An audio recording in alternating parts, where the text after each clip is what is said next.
8:11 on a wet Tuesday morning, Sarah Bennett authorized the transfer of £14 million. The problem?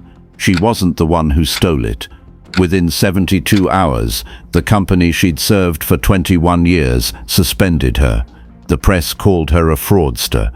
The Serious Fraud Office opened a file on her, and before the week was over, someone connected to the case would be dead.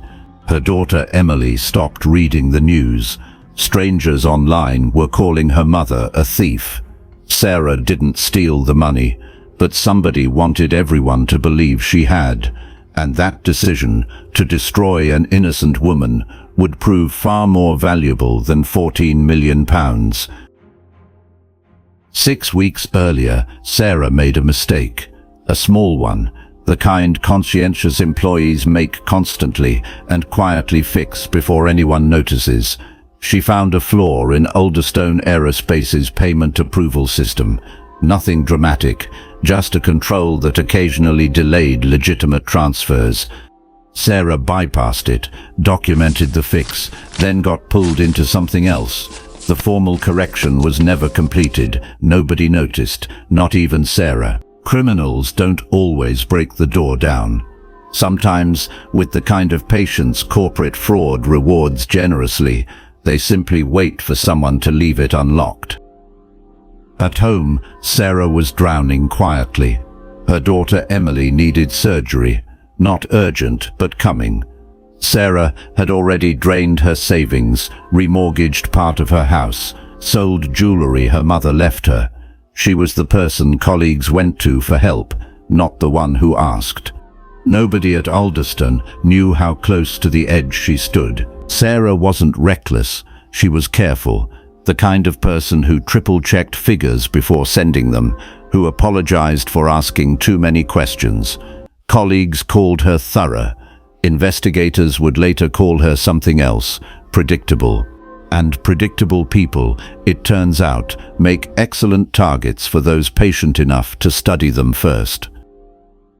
Sarah's morning had started ordinarily enough. Coffee going cold on her desk, a spreadsheet open she hadn't touched in 20 minutes. She'd been thinking about Emily's surgery fund, wondering, quietly, whether she'd have to ask for a loan again. Then her phone rang. At 8:11 a.m., caller ID, Jonathan Reed, Chief Executive. She answered. The voice on the line sounded exactly like her boss. Same cadence, same clipped authority. It instructed her to authorize an urgent supplier payment. £14 million, confidential, time-sensitive. Sarah trusted the voice completely. The voice was not Jonathan Reed. Voice cloning software.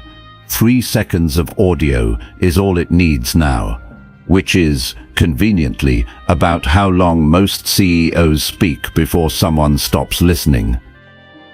The next afternoon, Rebecca Hale arrived, Senior Forensic Investigator, Serious Fraud Office. Most investigators start by asking who benefited. Rebecca asked something else, who already knew more than they should have. In the boardroom sat 5 suspects: Jonathan Reed, the CEO, Michael Dawson, the CFO, Olivia Price, Head of Compliance, Nathan Cole, Cybersecurity Manager, Sarah Bennett, Treasury Director. One of them was lying. Rebecca had a reputation. Investigators either loved her methods or resented them. She read spreadsheets the way most people read faces, and she never announced her suspicions until she was ready to prove them. Which meant that for the next several days, 5 people in that boardroom would have absolutely no idea which one of them she suspected. By the second day, Michael's digital signature surfaced on a forged approval. Convenient, until the access logs proved he'd been in Brussels the entire time. Cleared, mostly. Afterward, Olivia caught Sarah alone in the corridor. Whoever did this, she said quietly, knew exactly how you think. Sarah frowned. She wouldn't understand that sentence for weeks. One person stayed firmly on Sarah's side. Nathan Cole. Late Thursday, Rebecca found him alone with the system logs. She recognized that look. Her own mentor had worn it, years earlier, the week before he died, investigating a fraud nobody ever solved. "I think Sarah was framed," Nathan said. Rebecca's pulse quickened. "Why?" Nathan leaned in. Whoever did this knew exactly where investigators would look. He glanced at the dark windows. "I need another day." Rebecca hated those words. In her experience, people who say they need another day rarely get one.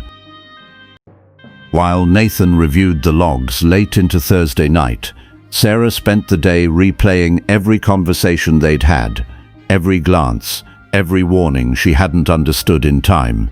By evening, exhaustion had turned into something closer to dread, the specific kind that arrives right before you learn you were right to be afraid. That night, Sarah's phone rang again. The same voice, Jonathan Reed.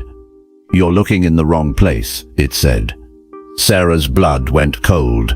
Then it told her something only people inside the investigation could know, something never made public.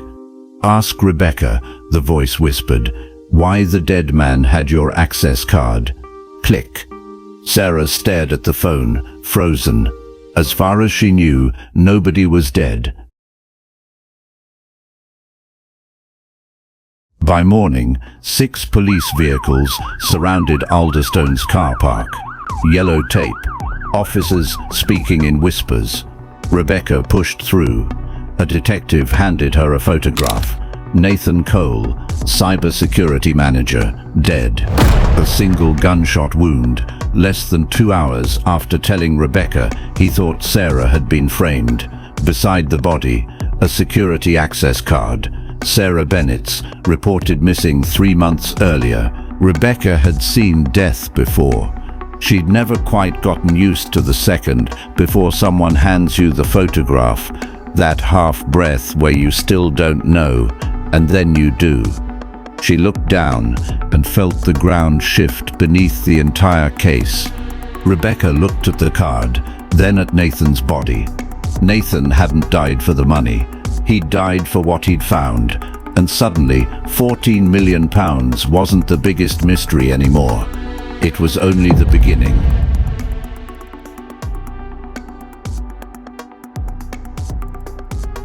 The system remembered. It always does. At Forensic Code, so do we. Part 2. The case file that someone deleted.